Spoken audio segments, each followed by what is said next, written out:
You're ready. All set? Okay, I'd like to call the meeting of the East Amwell Township Committee to order. Adequate notice of this meeting of the Township Committee has been provided by a notice set in the official newspapers of the Township, posted to the Township website, posted on the bulletin board of the municipal building, and filed with the Township Clerk as required by law on January 2nd, 2024. Ms. Casper Bloom? Here. Ms. Enton? Here. Mr. Nardi? Here. Mr. Dendis? Here. Mayor DePiero? Here. Will everyone stand and join me in the Pledge of Allegiance? I pledge allegiance To the flag of the United States of America and to the republic for which it stands, one nation, under God, indivisible, with liberty and justice for all. Okay, so our honored guest today is our CFO for our discussion with the CFO on the 2024 budget. You like it? Good evening. Should You need a for the microphone? studio I got you. audience from home? Yeah, for people from home will need to hear. I got it.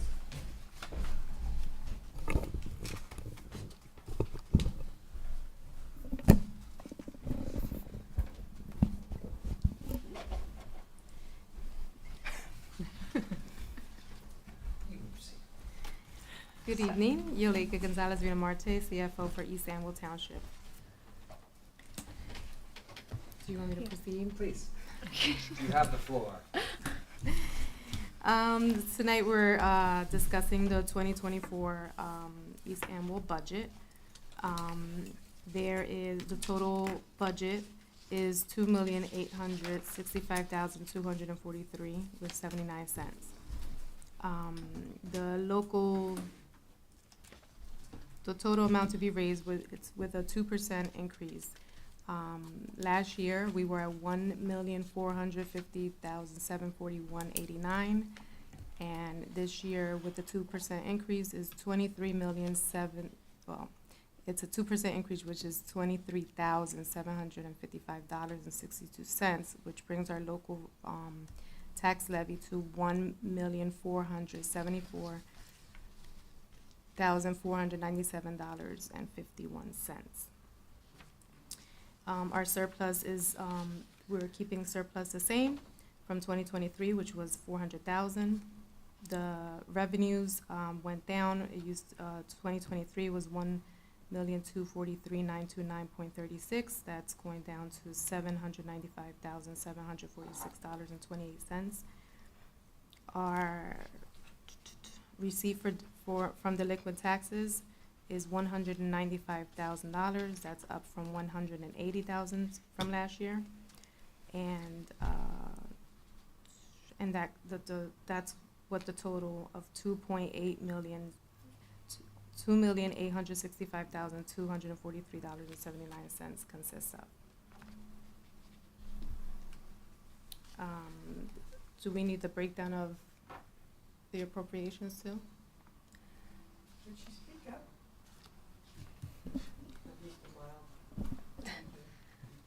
Sorry. Okay. Do we need the breakdown of the appropriations as well, or? So to offset the budget, those were all the revenues and what we are expecting to receive for the year. The appropriations is broken down to, basically it has to equal the same amount as the revenues to offset the budget. So for salaries, we have $791,537.64. Other expenses, $926,278.02. Capital deferred charges and other appropriations is $167,441. Capital improvements is $487,000. Debt service is $179,861, and our reserve for uncollected taxes, which is the same as last year, $313,126.13.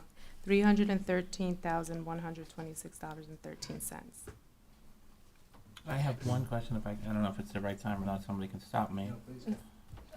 So, the two things I noticed, and I don't have an answer for it, but I'm assuming, 23, we had a much higher gross receipts compared to where we are this year. Was it a grant or something?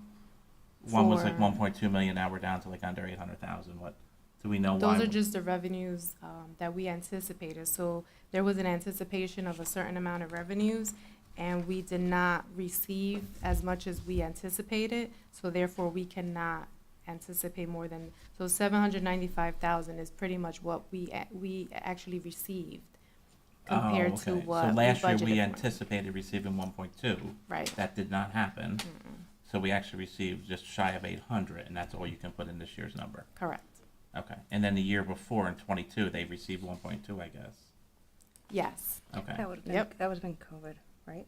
That was probably a COVID Yeah. grant or something. That probably, I'm just processing it. Okay. That'd The been ARP 400,000. funds or something like that, yeah. Okay. Yeah, that was, Mhm. we got the, yeah. All right. Now I understand it. I assumed that's what it was, but I understand it now. So I'm not a big numbers person. That's why you're a professional. But, I know Dante and I worked with you a little bit. Well, not a little bit. We worked with you a lot before here. And I know we worked hard to try and be fiscally responsible with the taxes. But at the moment, there is that 2% tax raise for our Yes. residents. And I think that was contributed to a few things. We have some different personnel. Health insurance went up about 7.4%. 7.5%, which was was a big hit. And then also we took into consideration too that we're kind of in limbo with the rescue squad a little bit. I think we wanted to make sure there's some money there if we have to end up contributing more than we usually do to make sure our residents are covered with emergency services. And I think that kind of covers.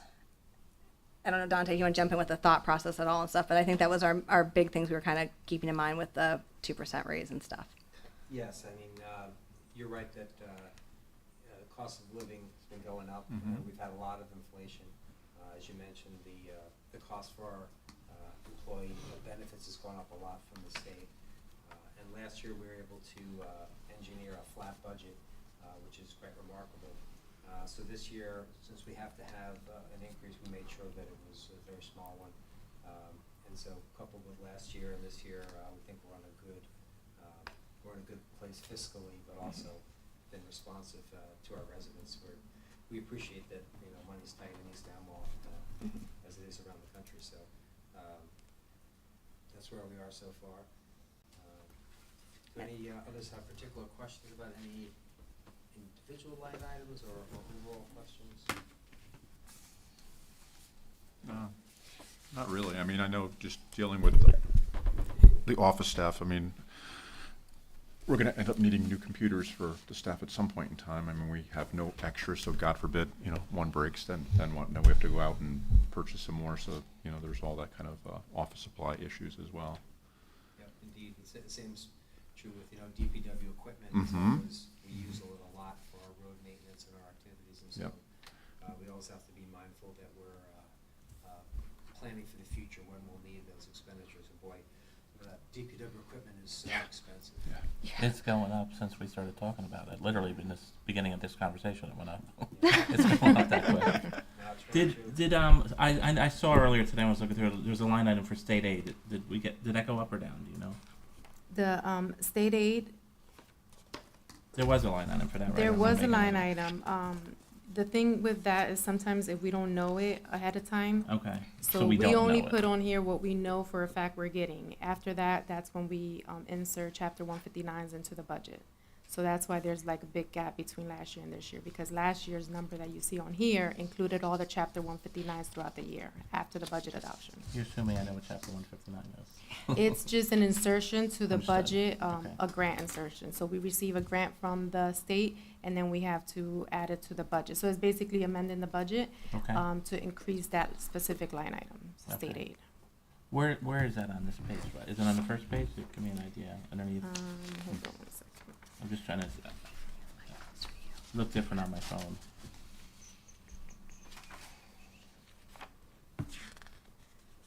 So, these don't have pages, but if you go to the township, the one that says 2024 budget funding, Okay, there you see the state aid. all right. So we don't know, should we anticipate it going up or down, or we don't know what the general trend is? It will only go up. It will never go down. Grants and state aid, that Okay. just goes up. That doesn't go down. Usually when we have a number is because the state has confirmed that that's what we're receiving. Okay. And could you describe what the debt service is? The debt service is bonds that we owe, just for past debt that we have taken out loans for. So that we paid off one in 2023, I believe, December or January 2024. So that's why that went down, Okay. because we only have one left. By way of example, you're talking about, for example, bond for open space purchase. You know, when we do. No, this is specifically the, it's a capital improvement bond, not for open space. Mm-mm. The one that was retired, you said. Yes, yes. Mhm.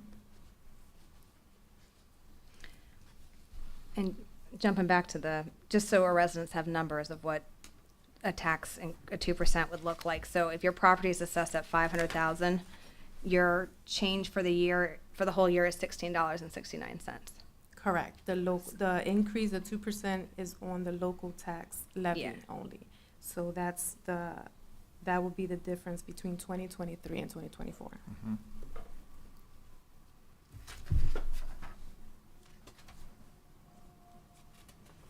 And also too, I know, in past years, we've had some more, budget meetings that have been open to the public. The public doesn't always come, but we have had more, but it's been a change this year, because while you're not new to being a CFO, you are new to, to East Amwell. Our auditors were more involved this year, because we do pay them for the service of budgeting, so we decided to actually use that. So that's why, timeframes were a little different this year and everything, but we're gonna be fine.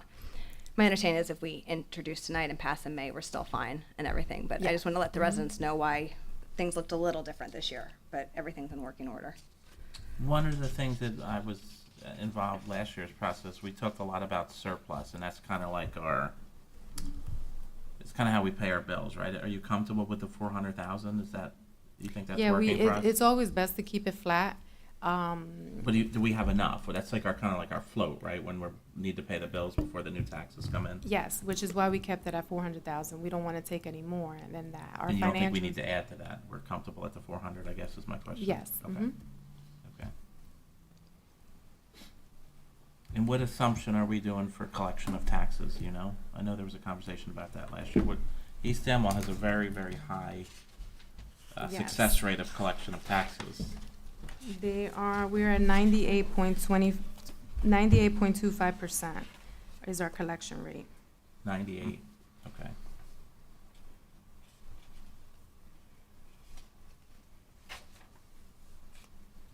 And do we want to go over, I know that there were capital improvements that were proposed. Do we want to go over that just so the members of the public understand, what work we're doing? The road work, the chip and seal, all of that. So my understanding, and you guys can correct me if I'm wrong, we still have time to make those decisions, correct? We're gonna put a certain amount of money into capital, and then as the process goes on, but I think that the plan is, I think what you're asking is, what are we putting the money aside for, right? And some of that, there probably are some we're working off of some type of numbers, but I don't have them in front of me. If you go to sheet 40B, 40. towards the end is the capital improvement plan. 40B, you said, or? Okay. Yes. So this is again, it's all a plan, it's just the estimation, it's just what we would like to use capital improvement funds for. There you go, exactly that.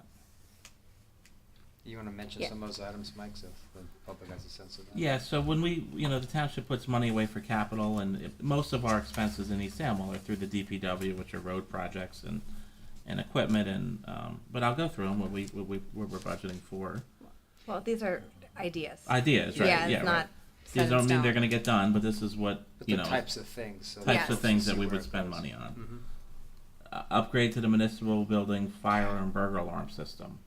That's estimated at $20,000. It's my understanding from the DPW super that there's an expiration date on these systems, and ours is due to expire or possibly expired, so that needs to get replaced. We're budgeting for a chip sealing program. That's how we resurface our roads. We're budgeting $100,000 for that. We're budgeting $413,211 for municipal road repaving. No, that's the, Hold on. That's for That's Mountain not- Road Mount- yeah. repaving, and there That's is Mountain Road some. repaving. That's just, you're repaving just on Mountain Road. Right. And it's such a long road. but that's not all us. That's not us. There's a grant in that. I think Yeah, that, yeah. Yes. that breaks down. It's 150 us and then 263, 211 grant. Right. The township is looking to replace a 1992 lawnmower. I can't believe we have a 1992 lawnmower, but we do. The lawnmower, commercial lawnmowers to cut the park, that's budgeted, estimate about $20,000. We are looking to replace a 1995 International dump truck with spreader and plow. And this is what you heard me a little bit tease about before. That's estimated at $275,000. Those trucks used to cost in the ballpark of $175,000. Right before, about the time I was running for election, that's how much these things have gone up. I called a company myself to get that number. It's that's what they cost. There's also another line item to look to eventually replace a 2001 dump truck. That's also estimated at $275,000. Tag along equipment trailer. That's so Jason and his guys could move some equipment out to the field where they need it. That's estimated at $16,000. Upgrade or replacement to a calcium chloride tank. That's estimated at $30,000. And the replacement of a recycling shed. The township for the recycling depot has a recycling shed that we store the equipment in. The shed actually costs a lot more than that, but that's most of the shed's going to be covered by a Clean Communities grant. The $5,000 is put aside for some soft costs like electrical and maybe a removal fee. Now, all these things that are on here, this is your wish list. This is what we'd ultimately like to get done. It doesn't necessarily mean it's all going to get done. I don't foresee the township buying 2 dump trucks. I don't foresee that happening. Talking to the DPW super, which I work with a lot, some of this stuff it's a need to have, but it's kind of a nice need to have. He can actually absolutely do his work without some of this stuff. And it's my understanding we're not going to have to deal with the calcium chloride tank because that's going to be removed from the property. I think that's in the process now. That came from our stormwater management people. If we were going to store this calcium chloride, we needed a certain level tank to store it in, and the one we had wasn't up to that new standard. And it appears those things cost about $30,000 to store 2,000 gallons of liquid. They haven't used it in many years. It's a liquid, I guess it helps. I don't want to get this wrong, but something to do with when you put the road salt down, it speeds up the process when it's too cold. It makes it reactivate, I think, is what I understand. Something like that. So But it's not something that he's actively using. It Is that hasn't- like brining the roads? Yeah. I mean, I It's something don't like know. that, but I don't want to call Okay. it brining Yeah. because somebody may Yeah. say it's not brining, he lied. It's not That's Brian. fine. You know. Okay. We don't brine. He lied. It's not, yeah. We don't. But brine. it has to do with this. Do you know what it does or no? No, but I know we don't brine. Oh. Yeah, Linda, what's Jason it said it do? ruins the roads, so. And I know Oh, you okay. said that they've had this for a while and have never used it, so it's not something that we're Jason's using been every here winter. 18 years, 17, 18 years. It is a 3,000 gallon tank, and in the 18 years, they use 1,000 gallons of it, and none of it, or almost none of it during his time. He doesn't want to put chemicals on the road unless he has to. And he uses them. That's why we have so much salt too, because he doesn't. You see the township roads compared to the county and state roads. They're not. Our roads aren't plastered white. Yeah. So he's very concerned and conservative when it comes to the chemicals on our roads, and he's not looking to use that at all. So we had a choice: upgrade the tank for $30,000, or find a new home for it. And the choice was to find a new home. That, as my understanding, we're not paying to get rid of it. So I think that's a good thing. Well, Mike, thanks for your work with DPW on these things. I mean, these are the kind of things, as Beth is saying, that really, help residents particularly. These are important projects. And also, it's a significant, grants as part of that, which will help residents considerably in terms of cost. So thanks for all that. The disappointing thing is the cost of these trucks. They're going up. Yeah. I think I talked to one of you guys about other options or opportunities. There isn't opportunities, at least, that the DPW would want to follow as far as used trucks. Usually if they're used, they're out there for a reason, and there's not like somebody didn't buy one last year and look to get rid of it. They are 30-some year investments. They're going to outlive, some of us, hopefully not me, but they're going to be here a long time. As you can see, a 1995 truck is still in use. That's a truck that we actively use to plow the roads, 1995 truck. He put several $1,000s into one of the trucks this year. That's why it's kind of getting to be a priority to really make a decision on replacing one of these trucks. And like obviously you start with the oldest. Well, in this case, you'll start with the oldest because that's the one that's costing us the most money right now. Yeah, and I understand, you need the big trucks, because I when we talked We about talked it, I about had this, said, yeah. growing up in Tom's River, they got rid of all their big trucks because they never got a lot of snow down there. And then they started getting the 6 inches and 12 inches of snow, and the town shut down because they didn't have trucks that were big enough to plow. So, we don't want to get into that kind of situation where you end up buying for a smaller truck to save money, and then you can't plow your roads when we get these big storms. So I talked to the super about that quite a few times and encouraged smaller trucks. But look, the biggest problem with the smaller truck is carrying the salt. The smaller truck can't carry enough salt. And if you get 2 inches of snow, the smaller trucks can stay ahead of it. It's when you get the 8 to 10 inches, the small trucks can't keep up with it, and we're just looking at an aggravation. And the way they do it now, they split the town up into fours. 4 big trucks go out with the guys. One guy, if they're able to get everybody in on the storm, one guy goes out in a smaller truck and does cul-de-sacs and curbs and stuff like that. So the system works. I think we're all happy with our roads being pretty cleared. At least my road's pretty clear, and it has nothing to do with me sitting here because it's always been clear. So, Well, I think on it's that, I'd good. say, my impression was DPW did a good job on those couple of 100%. snowstorms we had this Absolutely. year. Residents were appreciative, and I know the roads that I was on were all well tended. So I think if we keep doing that and remain mindful of keeping our equipment, maintained and long-standing, that'll. Having a hard time with that number. I asked 50 different ways, 50 different times. Can we go down to 3 large trucks? And look, anything you can do, anything. But what if one of the 3 breaks?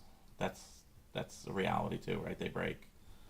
So at any given time, you have to expect one to go down, and we probably can't keep ahead of it with 2 big trucks. So you need, I'm convinced that the township is due to buy a large truck. It's just unfortunate, the inflation with these trucks, and something's maybe coming down the pike soon of another increase with some kind of environmental stipulation that Trenton's looking to put on some. So it's not out yet, but even if we bought this year, we're probably not going to see it for another winter.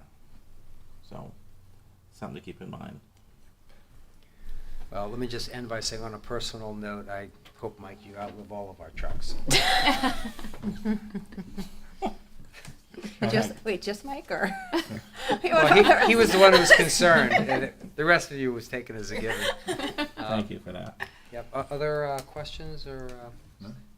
You like anything else you wanted to highlight or mention? Appreciate your work on this. No, I think overall our budget is still, if you look at what we anticipated last year, we were expecting, our whole total budget was 3.2, and this year we're at 2.8. So even with the 2% increase, we still managed to keep other things on the lower side. Great. Well, I appreciate your conservative fiscal approach, and I know residents will too. We're Anything? very happy to have you on board. Yep. Yeah. Thank you. Thank Yeah, you. thank you very much. Thank you. And thanks for coming tonight. Okay, hearing no further business, we'll conclude that item. Thank you, Leica. All right. Thank you. Thank you.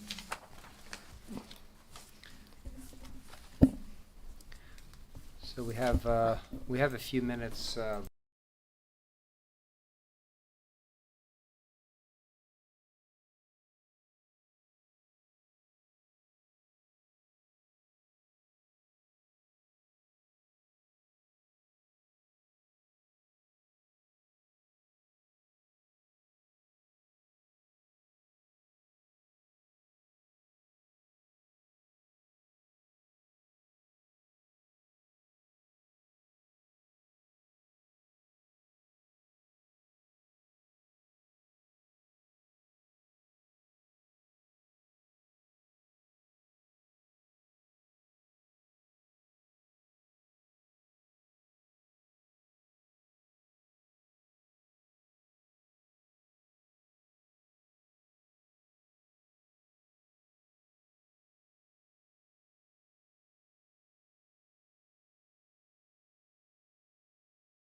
Number 8, reconvening. Okay, I'm calling the meeting back to order. We're gonna reconvene after our earlier session. Announcements, folks can read the announcements in the agenda. First item is open to the public on agenda items. Can I jump in on an announcement first? Oh, yes, Sorry. please. I just want to make the announcement, the Color Run event for the school is May 4th. It's a really fun event. It's one of the bigger fundraisers for the school. It's only about a half mile or a mile run, so anybody can do it. Sign-ups on the PTO website. If you want to be a sponsor or volunteer, the contact information's there for Jason Bloom. Okay, thank you. Thanks for that, Jenna. Anyone else with announcements to add? Okay, so we're open to the public, if you wanna speak on any item listed on the agenda. Okay, seeing no further, or no comments, we're closing to the meeting, public objection. Approval of minutes, anyone, make a motion to approve the minutes? So moved. Wait, we Oh, need sorry. one motion for February 8th and March 14th, because they have to abstain for the ones that they missed in February 10th. So, Okay, well, I wanted to first get a motion, so we can just have a discussion. So, do you want to do, so we'll do separately. okay, So we'll first take, Jen, is your motion for the, I guess, February 8th and March 14th? It is. Okay, thank you. Do I have a second? I'll second that. Okay, so now I can ask anyone have an issue or suggestion, any question about those before we vote? All right, none, all in favor? Aye. Aye. Opposed? None? Abstention? None? Okay, for those attending on February 10th, may I have a motion to approve those minutes? So moved. Second. All right, any discussion on those? I guess from you two, from me? I have Yeah, we none. talked about. Okay, all in favor? Aye. Aye. Opposed? None? And Deb and Al abstained because they were not present, yes? Correct. All right, perfect, thank you.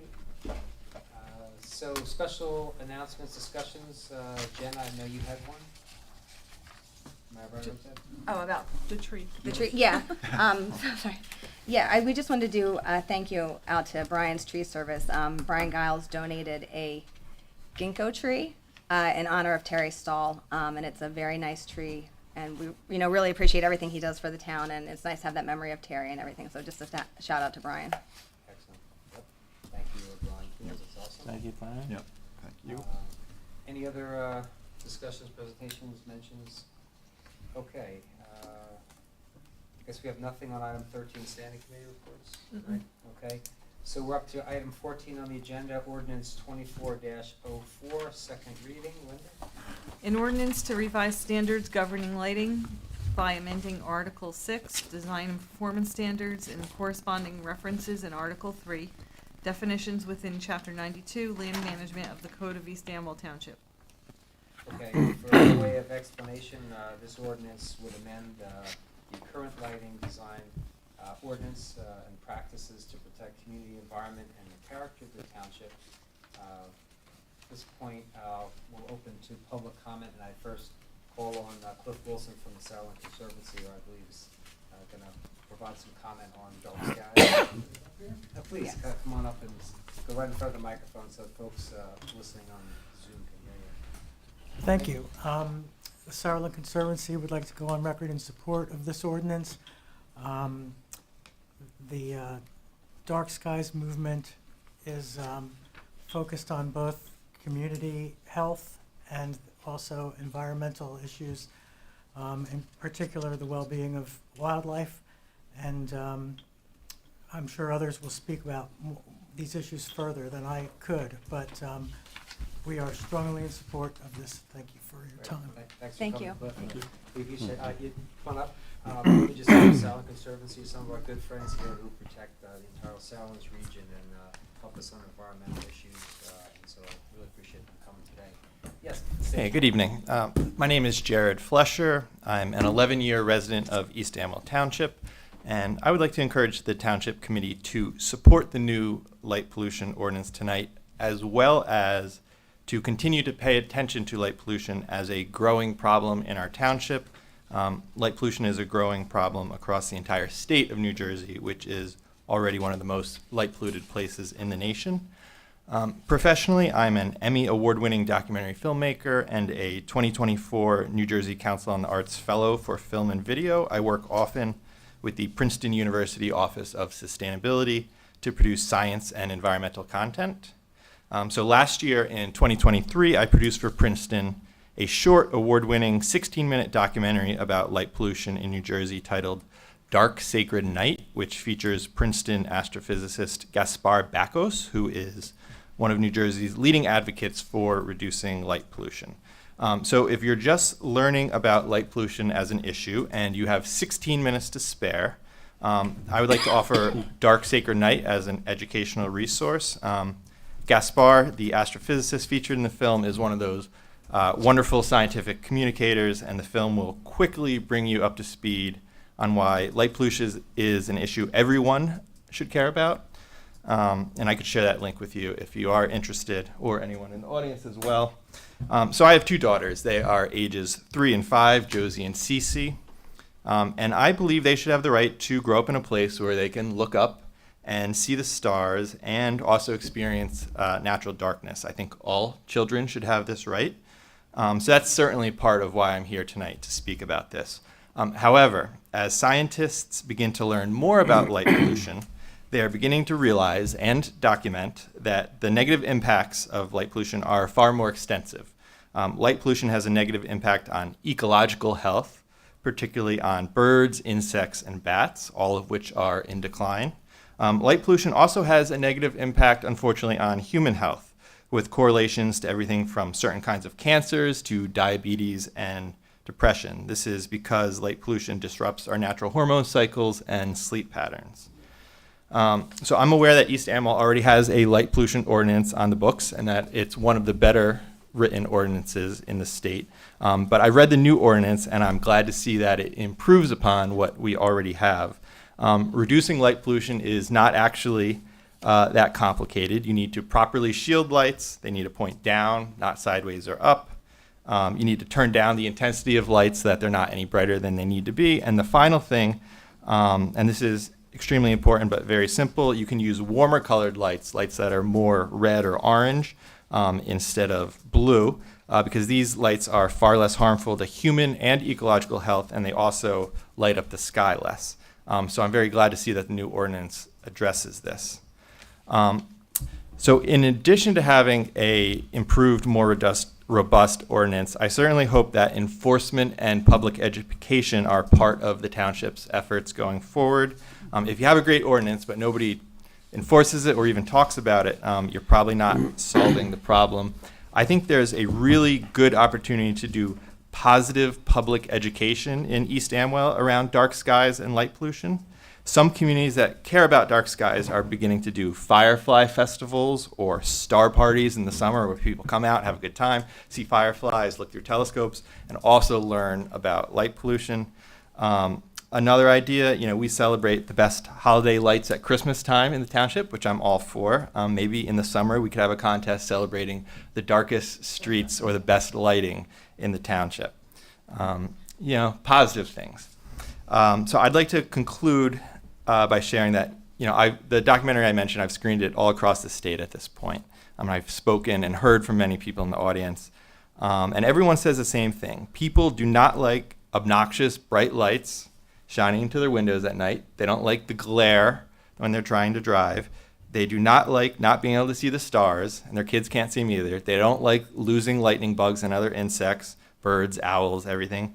Nobody likes light pollution, and everyone wishes somebody would do something about it. So tonight you have a chance by voting to pass the new light pollution ordinance. Thank you. Can you share that? Yeah, you can share that link with me as well. Yes. What is it? I have it's a YouTube link, so it's a Well, long you one. can just provide it to Linda, Sure. that'd be great, because If we Googled this, we couldn't find the So link? if you go to YouTube and you type in Princeton University Office of Sustainability, that will bring you to their YouTube channel, and then the name of the film is Dark Sacred Night. Dark Sacred Night, light pollution would probably also get you there. Have you done any presentations at East Elmwood School? I have not, although perhaps in the future. My girls are going to pre-K there now. So.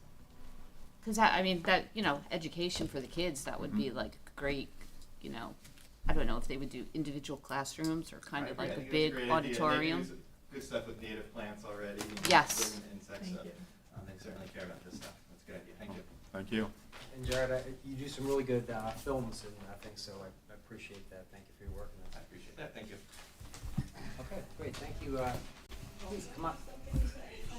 Come on up, sure. Hello, Jared has already said. We have a lot of the same things to say. I'm Juanita Hummel. I'm a 40-year resident of East Amwell Township. I live on Rileyville Road, and my backyard is the Sourland the Hundred and Sourland Preserve. So I'm almost completely surrounded by preserved land, and I've gotten to know all of our, not so many of my neighbors, they're pretty far away, but all of my natural world neighbors I've gotten to know quite well. I was a research scientist in my previous life, but in my latter days, I have become a naturalist, and I'm passionate about conserving land for people and for wildlife. And so I'm a past president of Washington Crossing Audubon. Birds were my first introduction to the natural world. And I've since become very interested in habitats, habitat types, and why certain animals and plants live in those habitats. So I became a Pennsylvania Master Naturalist. I'm also a trained native plant naturalist at the Bowman's Hill Wildflower Preserve, where I serve on the board, and I'm also the chair of education there. I'm very passionate about educating people, all ages, about nature. So I'd just like to add, what I can do here is to add a few statistics. As a former research scientist, numbers, percentages, all those things are really interesting to me, to what Jared has already introduced you to. Interesting that until mid-1800s, the only illumination of Earth at night was the moon and starlight, and surprisingly, you can actually see pretty well when your eyes become dark adapted, when there are only stars in the sky. At least that's when you can still see starlight in the sky. You know, you just go outside and there's plenty of ambient light to see by, because we don't have our dark skies anymore. But we also now have light inside all the time. We're always looking at lighted screens, and I think that there's pretty good evidence that that's contributing to the fact that half of our population doesn't get enough sleep or has a sleep disorder in the United States, which is pretty stunning. So we're suffering, as well as the other disorders that have been linked to insufficient sleep that Jared mentioned. The first global measurement of artificial light done by satellite was in 2016, and it found that more than 80% of the world's population lives under light-polluted skies. And when you break it down by country, in the US, that's 99% of human residents live under a sky that is polluted by light, and the sky is getting lighter every year by an average of 9.6%. According to a study conducted between 2011 and 2022. So it's just getting brighter and brighter out there at night. The situation is really getting bad. And humans have a choice of turning off the lights. They can turn off their lights inside if they want. They can go to bed earlier. But animals who are subjected to outdoor lighting don't have that option. They can't shut it out. So we have to help them. And as Jared mentioned, bats are one animal, particularly the slow-flying ones like little brown and long-eared bats, both of which we have in East Amwell Township, avoid feeding and are passing through areas that are brightly lighted. And farmers know that bats are an important controller of insects, so in any area where there's agriculture, we need bats to help keep things in balance, and we're losing our bats. Our bats are really under a lot of survival pressure right now from disease and also from loss of habitat. And light pollution causes loss of habitat because it takes away parts of those areas that they would otherwise be able to use that they can no longer use. So that's migratory songbirds. I think a lot of you may have heard that in the past 50 years, National Audubon concluded that we've lost 1/3 of our birds in North America. So we have 1/3 fewer birds than we did 50 years ago. And some of these species, particularly our neotropical migratory ones, are seriously threatened with extirpation from our area, or in some places extinction as a species. Because we're located in the Atlantic Flyway here, East Amwell has an impressive bird list. There's more than 200, probably approaching 250 species of birds that you can see in East Amwell, and those are birds that are resident here. birds that are migratory birds that come from the south and raise their young here in East Amwell, or birds that come down from the north and spend the winter here. That's how they survive, as well as pass-through. So birds going from somewhere deep in South America and going possibly as far as the boreal forest in the Arctic to breed. And East Amwell is an important place in its own right. In fact, we have several National Audubon designated important bird areas in East Amwell Township. It's a little place the size of East Amwell. The greater Sourland Mountain area, which also includes the grasslands and the preserved farmlands, there is considered a continental IBA by the National Audubon Society. So it's very important for birds. And the fact that we have so many, the contiguous forests of the Sourlands and all the grasslands means that we are an important source of darkness in our area too.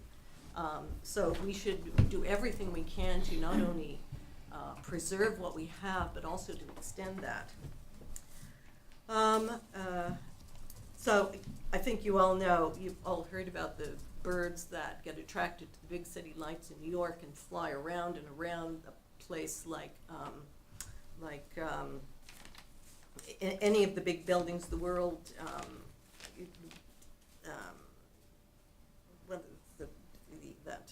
I'm blocking on that actual building. That was the one that that everybody used to think of, the tallest skyscraper in New York. Yeah, the Empire State Building. I don't know why I'm blanking on that. But people have taken videos of birds just being attracted to light and just flying and flying until they basically fall exhausted out of the sky, which is very sad. But that same thing is happening in smaller places, in little towns, where there are lights on all night in some building. Nobody happens to notice that because there's nobody out there, visiting, a building like that at night. And it's what's happening on a smaller scale everywhere. So even educating homeowners to just only, use outdoor lighting when and where you need it, and make sure your outdoor lights are shielded or at least directed down and not up into the sky. And you can also prevent light spilling out of your windows at night by using curtains, because they've shown that if you have an area of your property where there's light coming out of a window, you won't see any fireflies in that area. They will avoid that. They will try and go to the darker areas if they have a darker area to go to. So, so I definitely, as a person and as a scientist and as a latter-day naturalist, support the current ordinance, support making it stronger, supporting doing everything we can to educate the East Amwell population about what we have here, the valuable darkness we have, the valuable species we have that we want to protect. I would urge everybody to look up more information from the International Dark Sky Association. You can just Google that and find all the information they have available. And also the American Bird Conservancy, which has all kinds of really good information on how to protect birds from coming into contact with buildings during migration, as at night, during the day, even seeing reflections in windows, and millions of birds are killed every year by colliding with buildings. And there's lots of information about dark skies and how to, even how to lobby, your local governments like we're doing here, or your state governments, your county governments, and help convince them that this is something that needs to be addressed. So that's all I have to say. Thank you so much for listening.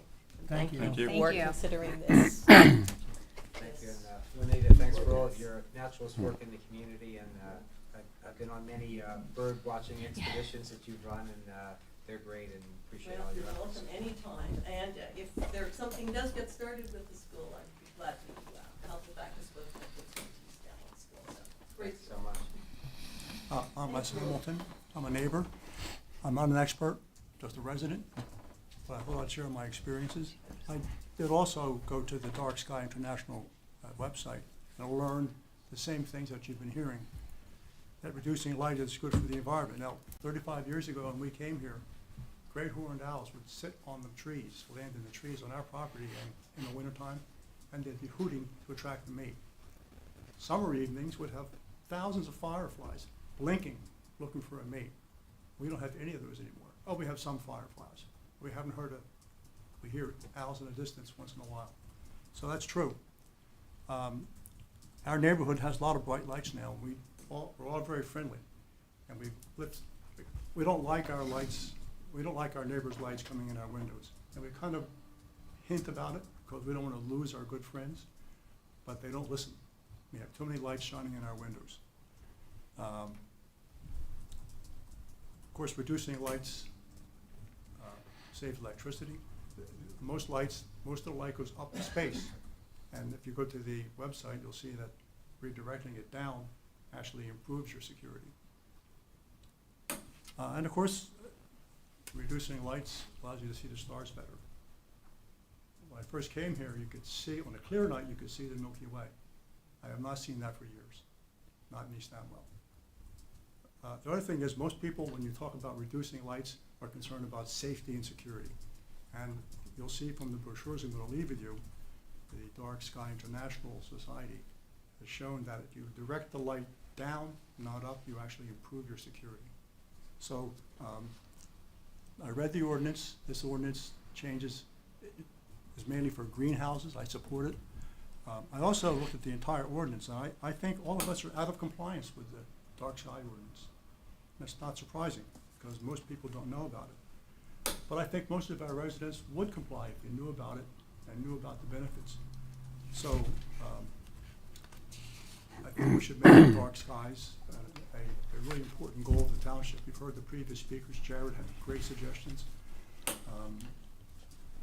Provide dark sky information, brochures, videos, use the township website. Maybe try to find some financial grants for implementing dark sky fixtures, because people always say, oh, it's going to cost me a lot of money. Not really, but that would help. And I hope maybe the Environmental Commission might take a lead with this. Maybe the Ringo's Village Committee might also help. So I applaud you doing this. I hope that you help educate the residents.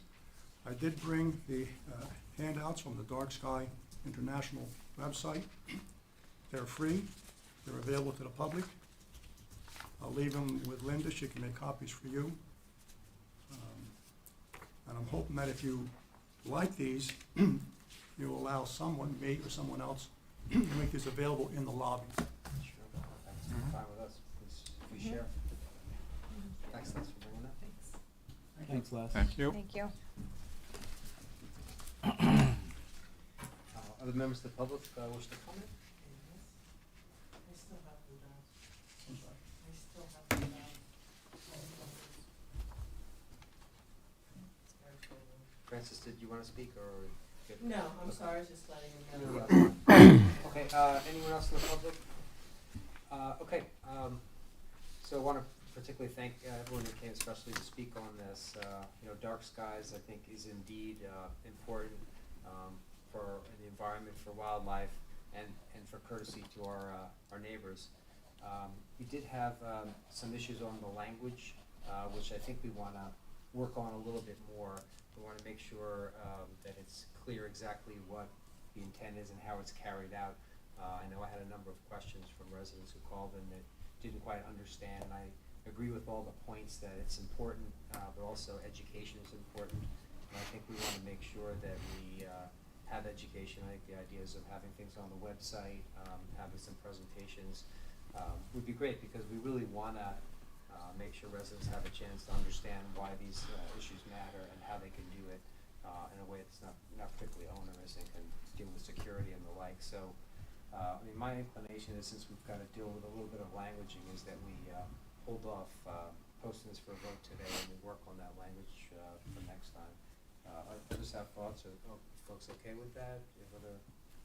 No, I think that's a good idea. I have Yeah. some questions about the language and the wording of it. So everybody, I appreciate the thoughts, and I'll probably link up with one or two of you after to get a little more information. But I'm probably where Dante is on this isn't worded to where I'm comfortable yet. Yeah, and it's important because we don't want to offend residents, but we do want to make sure that we're doing things that are appropriate and to get everybody on board. So that's always a longer term process. So I'm excited about the prospect of us moving forward. So did you guys okay as well? Yep. But- Yeah, So, that's a good all right, so we'll idea. hold off on a vote tonight. We'll plan on voting next time, and we'll investigate the language parts. Thanks everyone for your comments and for attending. Okay. Do we have a motion to table the adoption? Motion, sure. So moved. Second? Second? Yeah, I'll second that. Yep. All in favor? Aye. Aye. Okay. Opposed? None? Abstention? None? Okay. Item 15 on the agenda, ordinance number 20-05. Linda, would you read that by title, please? An ordinance of the Township of East Amwell, County of Hunterdon, State of New Jersey, amending and supplementing certain sections of Chapter 122 of the Code of Township East Amwell entitled Stormwater Management. Okay, purpose of this ordinance is to establish some stormwater management requirements and controls, particularly as they relate to quote-unquote major development. This is a state requirement. May I have a motion to introduce the ordinance today? So moved. And may I have a second? Second. Okay, any discussion or vote? None? All right, all in favor? Aye. Aye. Opposed? None. Abstention? None. Okay. Item 16 on the agenda, ordinance 24-06. An ordinance to exceed the municipal budget appropriation limits and to establish a cap bank, NJSA 40A:4-45.14. Okay, explanation, this ordinance is an annual budgetary item. What it does is to allow the municipality to exceed the appropriation limits if the need were to arise. May I have a motion to introduce this ordinance? So moved. And second? Second. Any discussion? All right, hearing none, all in favor? Aye. Aye. Opposed? None? Abstention? None? Are you able to Alright, sneak that'll have- Ethan in before you move through the agenda? Sure. Okay. So- Did he, sorry. So, sir, if you want to come up, Mike mentioned that you. I know you're on a rhythm there, you're on a roll, but. That's all good. Please come up, we always like to hear updates on our rescue squad. Thank you for coming. Yeah, sorry about that. Just a quick update from us. We answered all of our first due calls. We had a busy couple weekends, call-wise. But we answered all of our first calls. You know how many calls you handled in the last, since we I last don't have saw that number on me right now, but Okay. I can provide that number. you? Well, it's fine, it's, I didn't mean to put you on the spot, just trying to get an idea of what we're doing. How's the training going of the new recruit? Good. We had a new recruit in training right at one point. Yes, so she is almost there, EMT-wise, to be cleared. The two that are in EMT school are doing well. And then we have another member who is going to be going to the summer class in Mercer County Okay. to be an EMT. Our kitchen renovations are almost complete, so we'll be inviting the state police to be able to come and use our building once that is complete.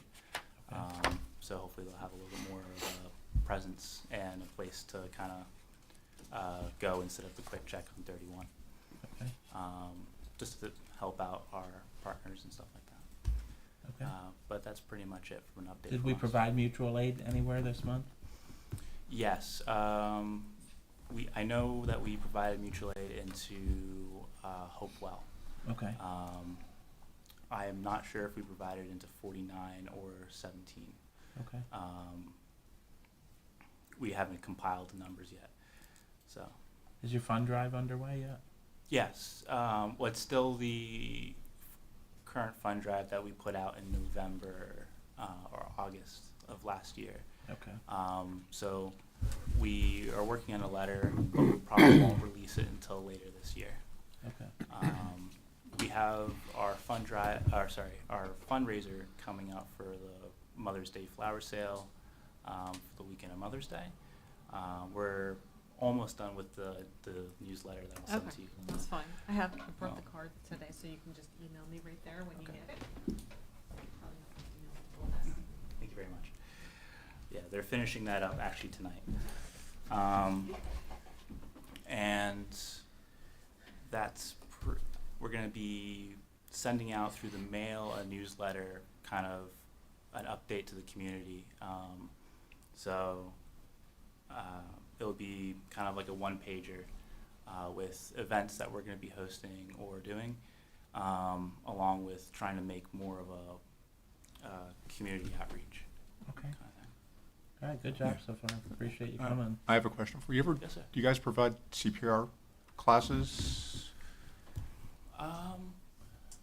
It's something we can look into. We Yeah. do have a number of instructors in-house. Okay, yeah, Um, just curious if you did that, because Yeah. maybe some people in the township would want to, get trained in, God forbid, they Yeah, needed to absolutely. perform CPR. Absolutely. Yeah, that's a good idea. We'll look into that. Along with hosting, we are looking into the possibility of doing a Narcan drive as well, because we do get Narcan from the state. So we'll do some community outreach to that as well. Will you make free Narcan available to a resident if they needed it? Is that something you're in a position to do, or I don't know how that works? I would have to talk to our members to see if that's something that we would like to do. It could be a possibility. I don't know what your supply is and in stock and stuff like that, but We can get it from the state. I don't know the limits off the top of my head Okay. and how much they provide. So, okay, that's helpful. yeah. Yeah, I actually like the idea of CPR training, because that's just a 1-year certification, right? I mean, I know I've had it, I've done it like twice or 3 times, but like, it's great as a refresher. Yeah, I believe it depends on which level of CPR, but my chief would know that, as he is a CPR instructor. So we'll look into that, and then we'll reach out and to see if we implement it. Yeah, because I know the last time that I had training, like, I think it was like up in Clinton or something. It wasn't, it was local, but, and that was because my parents were having problems. So like, it's something good to have as a refresher, for everybody. You're not gonna need it for me because I'm not living in the I know. I'm a deer watch. I'm gonna outlive the tree. I'm gonna outlive the tree. Well, I think that it's good probably for community Yeah. outreach, so Yeah. raise your Absolutely. Yeah. profile and, Yeah. Could be You a good know. fundraiser as well. Yeah. Yeah, because I know Girl Scout leaders have to have it. It's required too, and we're always looking for places where we can. there's probably a that stuff, need yeah. for sure, yeah, I think it's Yeah. good to have brought it up, that's a good idea. Well, thank you very much. Thank you. Thanks Thank for you. coming and Thank updating us, Ethan. You can get back in your rhythm now. Sure. Well, so the final note on, just for the record, on ordinance 24-06, that's to have a public hearing on May 9th. All right, so back to item 17 on the agenda. That's consent agenda. May I have a motion to approve those resolutions on the consent agenda? I'll move, but can I make a comment first? Please do. Yes. Just so the residents are aware, for item 2455, that's to list stuff on Municipid. And one of the items we're listing is the recycling shed. So I know residents have heard us talk about how we want to replace that and how we have a grant to do so. So Jason's been good and got the electric disconnected. Sweet Valley's helping us out with the replacement shed. So this is like a good second step or so to get moving with that and everything. I know it's going to take some time because that's just how things work, but we're in the process and moving it along. Excellent. May I get a second to Jenna's motion? Yeah, I'll second. Okay, any discussion? Hearing none, all in favor? Aye. Aye. Opposed? None? Abstention none? Linda? Ms. Cuthbert Bloom? Yes. Ms. Enton? Yes. Mr. Nardi? Yes. Mr. Dendis? Yes. Mayor DePiero? Yes. Okay, item 18 on the agenda, resolutions, 2024-59. Introduction of the 2024 municipal budget. Linda? Introduction of the 2024 municipal budget of the Township of East Amwell, County of Hunterdon, State of New Jersey, with a public hearing date of May 9th, 2024. Okay, may I have a motion to approve this resolution? Put this So on. moved. May I have a second? I'll second. Okay, any discussion? Linda, do you want to just do a roll call? Sure. Ms. Casper Bloom? Yes. Ms. Enton? Yes. Mr. Nardi? Yes. Mr. Dendis? Yes. Mayor DePiero? Yes. Resolution 2024-60, resolution for conducting annual budget examination. So the local budget law permits certain municipalities in sound fiscal condition to assume the responsibility of conducting the annual budget examination. This resolution would allow for that. May I have a motion to approve the resolution? So moved. May I have a second? Second. Okay, any further discussion? Ms. Seeing none, Linda? Sorry, Ms. Casper Bloom? Yes. Ms. Enton? Yes. Mr. Nardi? Yes. Mr. Dendis? Yes. Mayor DePiero? Yes. All right, we have no new business. Item 20, approval of bills. May I have a motion to approve the April 21st, 2024 bills of the evening? So moved. Is there a second? Second. Any discussion? Hearing none. Linda? Ms. Casper Bloom? Yes. Ms. Enton? Yes. Mr. Nardi? Yes. Mr. Dendis? Yes. Mayor DePiero? Yes. Okay, item 21, approval of administrative reports. May I have a motion to approve same? So moved. Is there a second? I can second that. Okay, any discussion? If not, all in favor? Aye. Aye. Opposed? None. Abstention? None. Okay. Item 22 lists our various correspondence. Any comments on that from any Township Committee member? Okay, hearing none. Item 23, we're open to the public. On items not on the agenda. Yes, please, well, come up.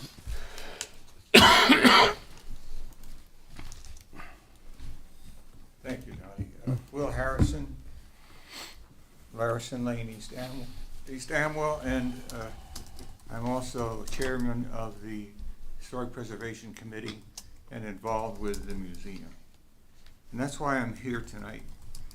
And I'll read from a prepared text, but I may digress from that from time to time. And this is regarding the museum and the basement flooding. The fact that the museum basement experiences some flooding has been known for some time. During a heavy rain in March, I observed the extent of the flooding and I was appalled at how bad it is. The kitchen roof gutter appears to be sagging in the middle and is most likely clogged with debris, which allows a torrent of water to land at the foundation, thereby partially flowing into the basement. In the basement under the kitchen, the side foundation walls are original to the house, while the back wall is new cement block construction. Where the old and new walls meet, there is a major leak, allowing not a trickle, but a stream of muddy water to flow across the floor, eventually reaching the sump pump in a corner. Doesn't go directly to the sump pump. On the other side of the basement, at the Bilco door, a stream of water flows down the steps, flooding about 25% of the floor before it reaches the sump pump in the other corner. There are wooden chairs sitting in this water, donated chairs, and they've been stored in the basement. Wooden chairs sitting in this water, probably completely ruining them. In a building so otherwise so well restored, it is unacceptable to have the basement so poorly designed. Resources must be deployed soon to fix this. And what I'm referring to is originally that was a partially cement floor and the rest was dirt. And under the restoration, they poured a complete new floor. Some of you may have seen it already. It looks nice, but it's not sloped to the two sump pumps. There are two excellent sump pumps down there, but they're no good unless the water goes directly into them. And so on a real rainy day, I urge maybe, not a quorum of course, but some of you just go take a look and you'll see for yourself. It's terrible. I mean, this is a storage place for overflow for the museum. They don't put any real valuable stuff down there. This is a historical society that's in charge of all this. But anyway, the building is something we can be so proud of. It's so well done, so well restored. The roof, the walls, the windows, the floors, is beautiful. And we get compliments all the time. I serve over there fairly often as a docent. I have a suggested plan, and that is to first immediately fix the roof gutter. Needs to be leveled, cleaned out, and Jason and the crew may be able to do this at minimal cost to the township. And I have some used gutter screens, which I'll be glad to donate to the township if Jason wants them. I needed a better quality gutter screen, so I replaced a gutter and screen. So I have some screens I'm going to discard unless township wants them. I'll be glad to give them to you to try them. Anyway, then to remedy the two major leaks in the basement, that is the one in the corner that I referred to and the Bilco door, which has leaked from day one. It never has been properly sealed or designed. I suggest consulting a professional basement contractors who can design the most efficient way to stop or redirect the flooding. And the leaking Bilco door should be replaced with a watertight one that can be locked, and please pay attention, for safety reasons be opened from the inside. It's not the code. Now, we don't have meetings down there, of course. That would be immediate cause for remedy. But if I go down there, and God forbid a tragedy would occur upstairs, well, you'd be dealing with someone else tonight because you can't get out. The Bilco door has a padlock on it from the outside. I know the combination. I could go around and unlock it before I go down, but that's not practical. What we need is a Bilco door that can be locked securely from the outside, but can be opened with a panic bar or on the inside, so anyone could get out if they ever needed to. And that should be a priority. I hope you guys would look into that. Water and safety and security.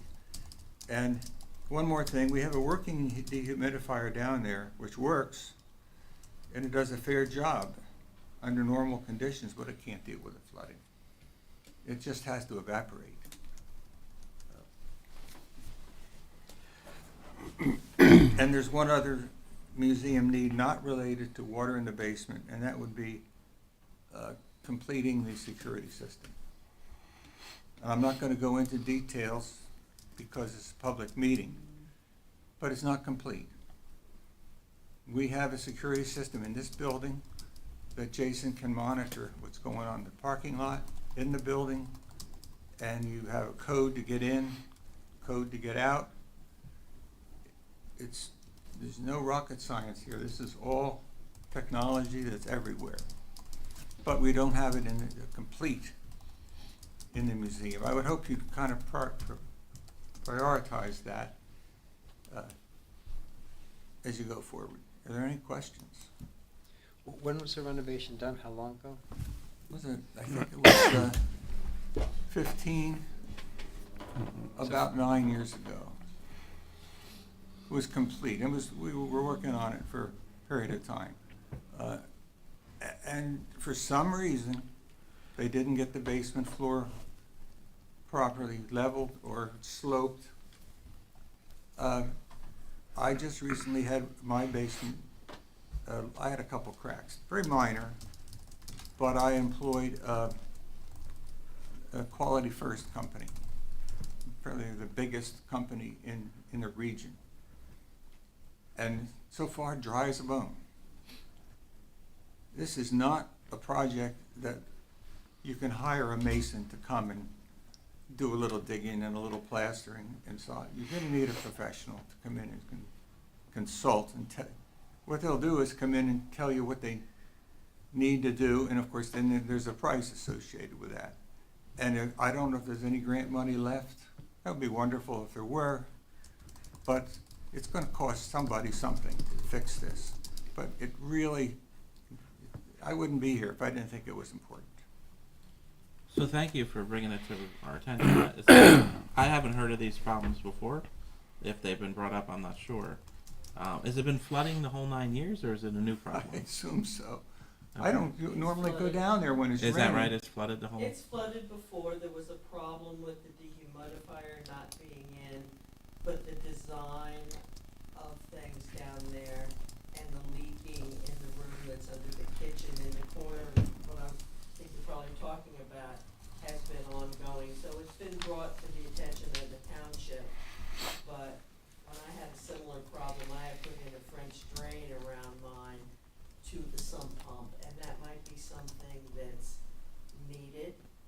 However, the gutter that he's talking about may have been damaged when they put the slate roof on last year, and that might still be under bond because of the way that they were sliding the shingles off and adding new ones. It was over the gutter, and I was there and saw some of that. I might have some photos somewhere.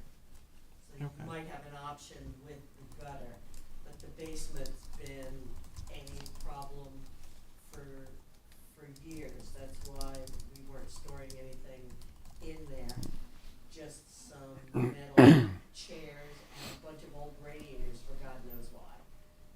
They're down there, so it's, but I think it violates state code not being able to have safe exit from the basement through that Bilco door, which is the original Bilco door from 20-some years ago when the house was a wreck. Okay.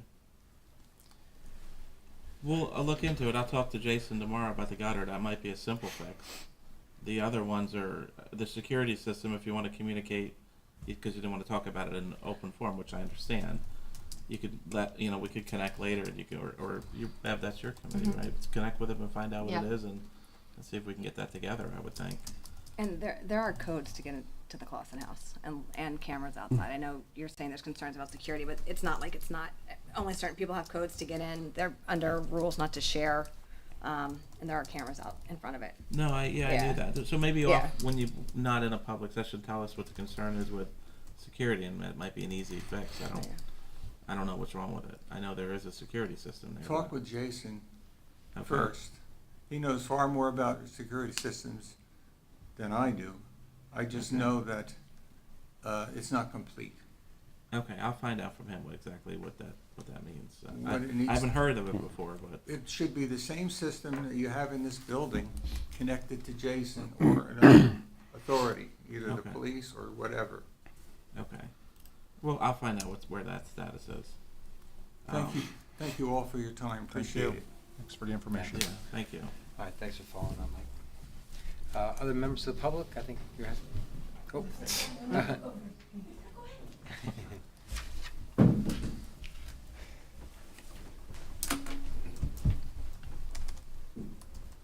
Hi. Hello. Hi. Since there was, just in the interest of transparency, since there was no public testimony about any problems with the language, if when you bring it back, if you could release a red line version, so, because everyone that testified in favor, and I heard that you had questions, but we didn't hear about any of them, so just so people can review the changes that you're proposing. Can we do that though without I mean, I was hoping we'd be able to just amend some language without reintroducing essentially. What's our ability there, Frank? If you're gonna make any amendments, I don't think there's any harm in identifying what the new proposed language is, and you can vote to amend Okay, the so we new can ordinance do it to and adopt. proceed next time. Okay, great. So, Yeah, so and it will I'll be give clear us some what's feedback changed. anyway offline, but I'm sure we could do something. Okay. Can I ask you a question, Marnie? Since you came up. There was talk before about a red line from the previous, like when the planning board, is that, we have that somewhere with that's what I thought. Okay, that's what. Thank you. Yep. Thank you. Thanks, Marnie.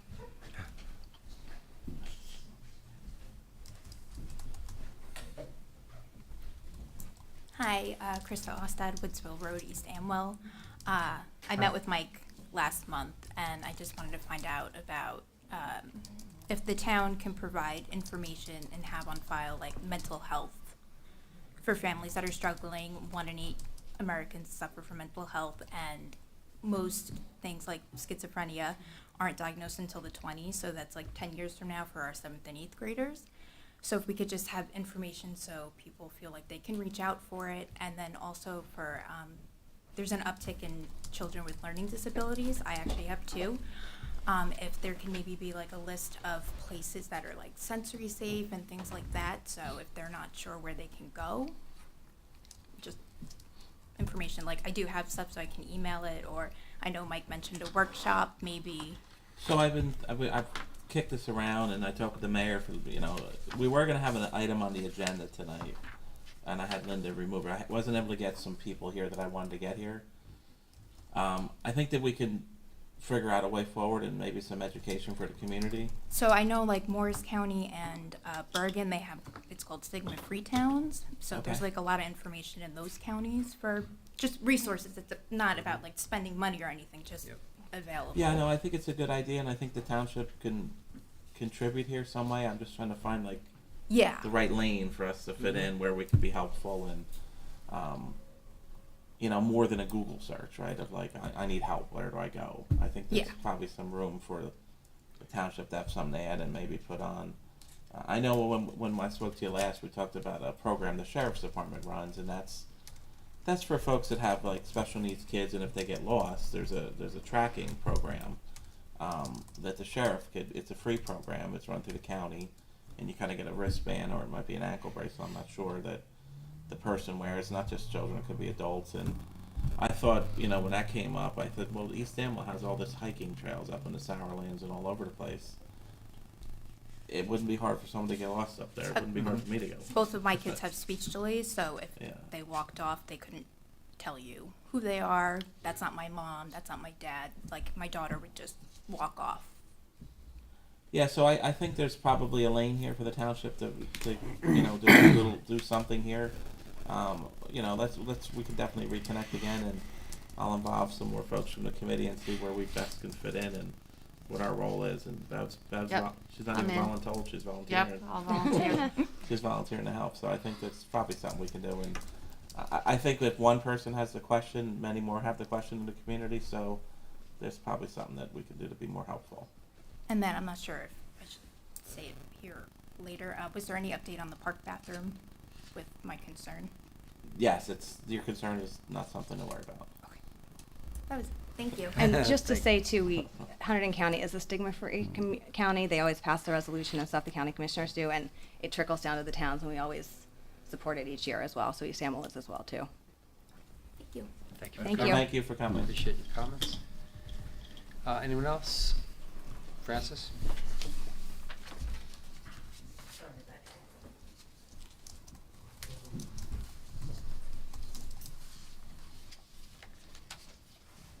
Francis Gavin, East Amwell. I was here through the budget hearing and couldn't catch a hold of all the numbers as they were flying by. But question is, when will the introduced budget be available electronically or in a paper form for members of the public?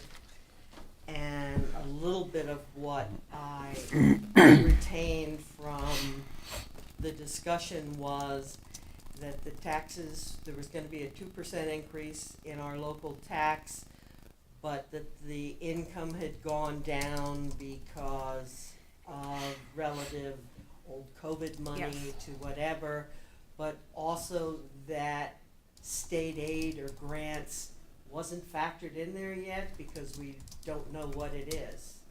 So the question is if the state by miracle becomes generous or gives out stuff, will the budget or the increase be adjusted?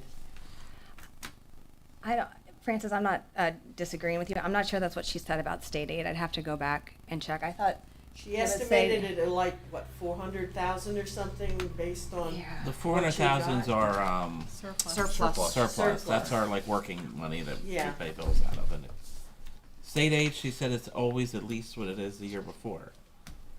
It could go up, but I'm So don't know that. is there a number that's factored in from last year Yes. that's in there and then has the 2% increase? Yeah. Okay. Yes. And there was income that went down? Was that just because more people aren't paying their taxes? No. Or something else? So I had asked that question. It's, what did I call it? It's got a Good name. question. Well, when I look at anticipated income for 2023, we had $1.2 million in change. This year, she has it at just shy of $795 and change, just under 800,000. I asked why did that income go down, and she had explained that 23 is what we collected, 12,243.92 and 36 cents, or I'm squinting here a little bit, around 1.2. That was based on the high number for 22. You can only put down your anticipated revenue. It can't be any more than the year before. But what was the actual revenue? Last year we collected just under 800,000, Okay, and that's what we're budgeted for this year. So that and can't is- be the 1.2 again. Is that somewhat equivalent to pre-COVID stimulus budgets? Is that something anybody's looked at over time? No, I have That's a good not. question. It is a good question. So going back to 22, so 23 and 24 are the only two things on my sheet of paper. 22 is when they got the COVID money, and it was kind of, I think, close to a half. Yeah, 400,000. 407,000. Right, so that's how they went from basically 800 to 1.2. Ish. I'm guesstimating here. Don't hold me to these Yeah, I'm numbers, not- but Nothing's being. I know, no, but I'm just saying, like, so that's kind of how Except they for got the camera. everything. Yeah, pre-COVID, I would guess without going through the records, it was around 800,000 the Yeah. anticipated revenue. Okay, and were there roads that were scheduled to have been worked on last year that weren't worked on? And if so, did that money roll over? Or- Yes, the both You know, of them. in the past, there were those meetings you referenced, Dante, and I'd be one of the little geeks sitting here listening, trying to figure out where you parsed through every line item. This was, More broad strokes. oh yeah, spray paint, not broad strokes. But it is what it is, and your auditors were doing things that delayed it. I'm not trying to, you know, Yeah. be a biatch, but I think that there's probably going to be a lot of these questions coming up when you do discuss it. And anytime there's a tax increase, especially since the schools got hit by the state in their budgets, then the taxpayers may be taking a high-level kick to the keister where their wallets sometimes are stored, so. I totally understand that. Are we gonna post this online? Yeah, I'm later? sure we will. Tomorrow. I don't know I what will, day, I will but- post it tomorrow, first thing. Oh, bless you, thank you. I had to wait till it was introduced, so. Yeah. Yeah, no problem. Yeah, and all that, thank you. You're welcome. Reading material for But tonight. yes, to answer your question about the roads, yes, it's all carried over. Okay, Yeah. so were there roads that were done last year? The road that was scheduled to get done did not get done due to a delay with some scheduling and some But grant that's a money. grant, yeah. It's a grant. It's not. And that's Willisowitz, Part, right? yeah. Yes. Because One the of the resident parts. there told me they were getting their road done this year, starting in about 10 days or something.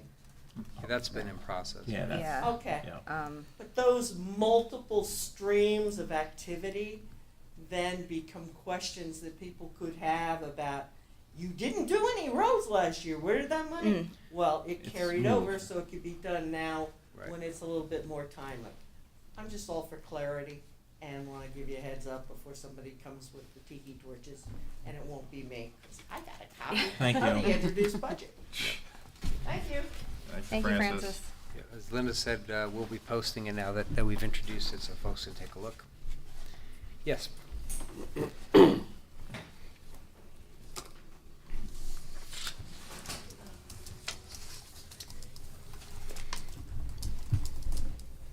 Hi, Hi. Hello.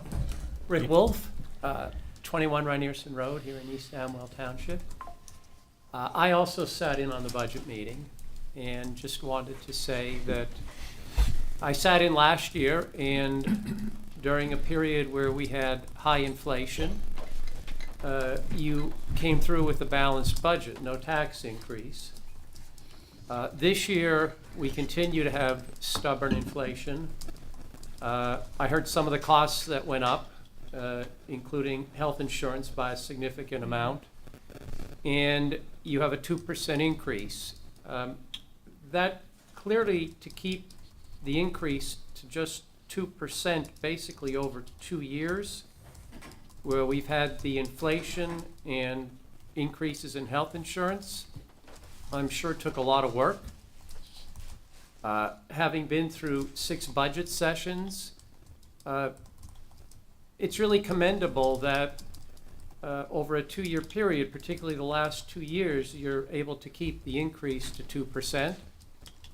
I suspect that if we compared that to other municipalities in Hunterdon Township, we would be very close to the top, if not at the top, in terms of fiscal responsibility. I supported all of you when you ran for election, and in part I supported you because you promised that you would pay attention to these things. And it's nice to see that you are actually following through on those promises. And to some extent, you under-promised and are over-delivering, which is a good thing. I know, Jenna, last year you put a lot of work in on the budget. I also know, having spent a lot of hours with your husband at the recycling depot, that you run a tight ship at home, and it's nice to see that that carries over here. So I want to commend you for the effort. Thank you. I think you did a great job last year, and I think you all did a great job this year. I mean, I know how hard it is. This is hard work. Costs go up, and it's easy to throw in the towel and just say, okay, we're going to raise taxes. It takes real efforts to keep things in check, and you've done a great job with that. On Clausen House, my wife and I know a fair amount about Clausen House. I mean, I physically did some of the demolition there. We did demolition with volunteers to try to save money. The basement in Clausen House is problematic. You're not going to fix that unless you throw a lot of money at it. And I would not advise throwing a lot of money at the basement in Clausen House. I think that would just be a waste of money. There are probably things that you can do that are not expensive to significantly reduce the water problem, like fixing the gutter. I suspect since the time that that was landscaped, the soil is probably settled, because that's what happens. So you may have soil now, you may have the slope toward the house instead of away from the house. That should be checked. That's an easy fix. There are probably things that you can do that are not going to be very inexpensive that the DPW could do for us that will significantly reduce the water coming in. You're not going to stop it, not unless you spend a lot of money. That's an old original stone foundation. You ain't stopping the infiltration. So there's going to be some of that. The Bilco door absolutely should be fixed. People should be able to get out that basement door. So whatever needs to be done so that that can open from the inside, we definitely should do that. That's a real safety issue. While they don't have meetings in the basement, there are things that are stored down there, and people do go down there from time to time. And as Will said, if something happens upstairs and you have to get out from the basement, you can't be locked in. That's a liability issue for the town. And the security system should also be addressed. You know, we've had vandalism in East Amwell Township over the years from time to time. I've always worried that because that house is not regularly occupied, it could be a target for ne'er-do-wells to go in and do vandalism. There are security cameras in there, but there are some upgrades that need to be done, some finishing work that needs to be done on the security system. I don't think it would cost a lot of money to get that done, and that probably should get done. There was $700,000 or $800,000 invested into that house.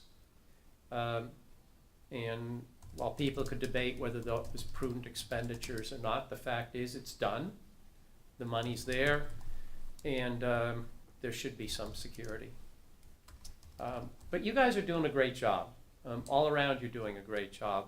I'm very, very happy, and I hope that other people express their appreciation, because I know how hard it is to run this town, and I just want to commend you for the job that you're all doing.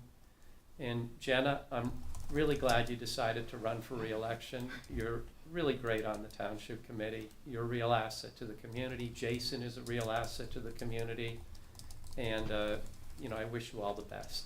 Thank you. Thank you. Thank you. Okay, anyone else from the public?